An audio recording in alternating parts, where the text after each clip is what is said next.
حبايبي ازيكم عاملين ايه؟ يا رب تكونوا بخير. انا اسفه لو انا متعوده ان انا دايما بطلع اضحك معاكم واديكم طاقه ايجابيه، بس بجد المراره اللي في قلبي والغصه اللي في قلبي من اللي اسمها هبه السيد دي ميتقالش عليها طبعا ام. دي انا سقطت منها كلمه ام. انتوا بلاش تكتبوا هبه مذيع، هي هبه السيد.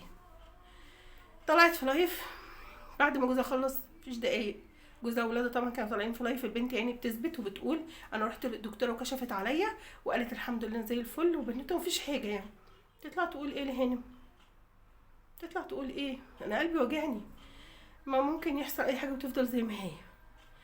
يعني حتى الطب اللي برأ البنت، يعني يوم ما لو جالها عريس بسببك يا هبه حسبي الله ونعم الوكيل فيك يا شيخه، هيقول لها دي امك قالت كده. يعني الدكتوره قالت كده، تقول له ده الدكتوره قالت عليا كويسه مفيش حاجه. طب دي امك قالت كده ان ممكن يحصل حاجه وتفضلي زي ما انت.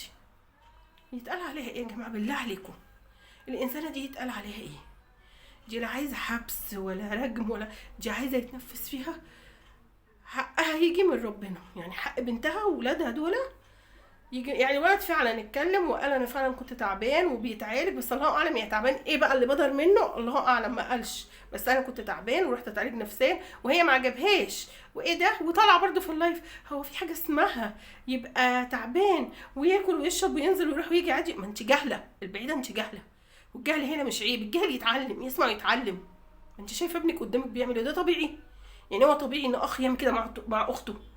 يعني الست اللي طبخت ابنها وكلته ده قال لك لا مريضه نفسيا.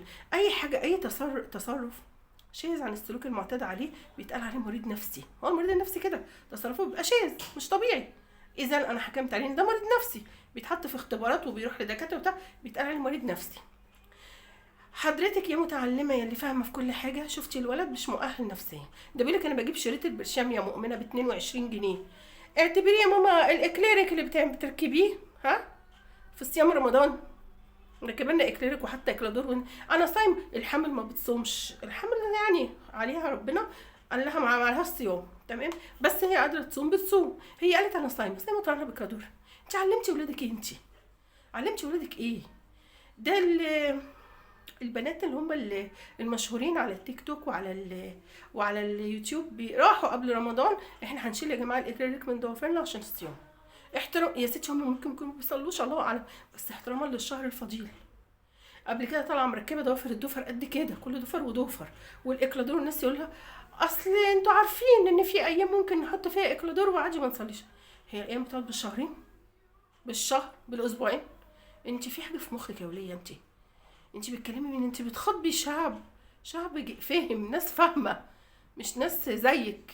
انت حياتك تقومي من النوم تروحي والحنه اللي رسمها للعيال والشعر اللي هو ده اللي بتعلمه لهم، يرسموا حنه، يحطوا ضوافر اكليريك، يعملوا شعرهم كرياتين ولا بروتين ولا شوفي عاملينه ايه. هو ده اللي بياخدوه منك، حاجه تانية لا. وهو ده مش انت اللي ربيتيهم يا ماما؟ الاب ما بيربيش، قلناها 100 مره، الاب مشرف مش بيربي. هي دي ربايتك حبيبه قلبي، هي دي ربايتك بتاعت ضوافر الاكليريك والليزر، جلسات الليزر اللي بتعمليها والتصوير عند الكوافيرات. مستنيه ايه يا ماما؟ ها لو عمرنا شفناكي رايحه مدرسه، رايحه مثلا عشان تصوري فلوج فقط، مش رايحه مثلا انت يعني ابنك بيقول يعني حبيبه دي لما ما بتذاكرش خليتيها تقعد، مش قعدتي جبتيها كده من شعورها وخليتيها تقعد تذاكر، محدش وقتها هيقول لك حاجه.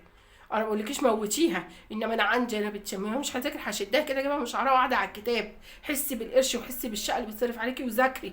هي دلوقتي مش عارفه مصلحتها، انت اللي عارفه مصلحتها. هي عيله صغيره لازم تعلميها وتفهميها وتعرفيها ان ملهاش غير تعليمها.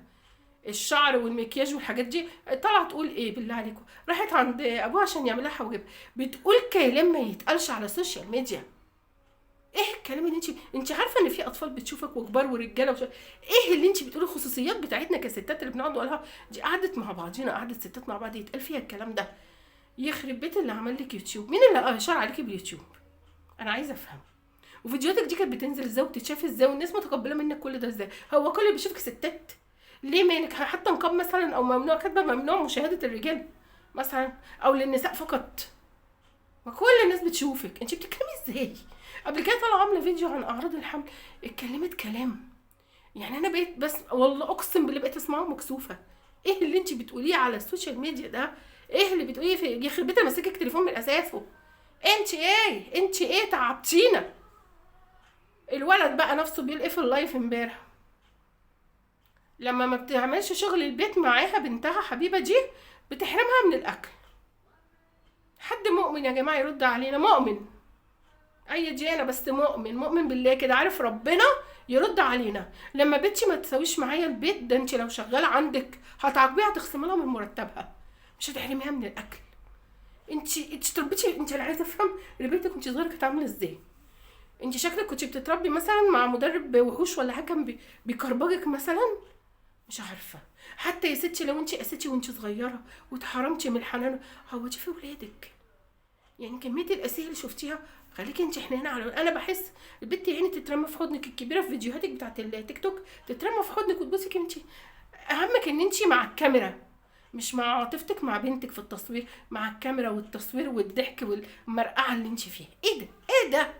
روحي يا شيخه منك لله، وربنا هيخلص حق العيال دول منك على حياه عينينا كلنا كده ونشوفك يا شيخه. حسبي الله ونعم الوكيل فيكي يا هبه يا سيد.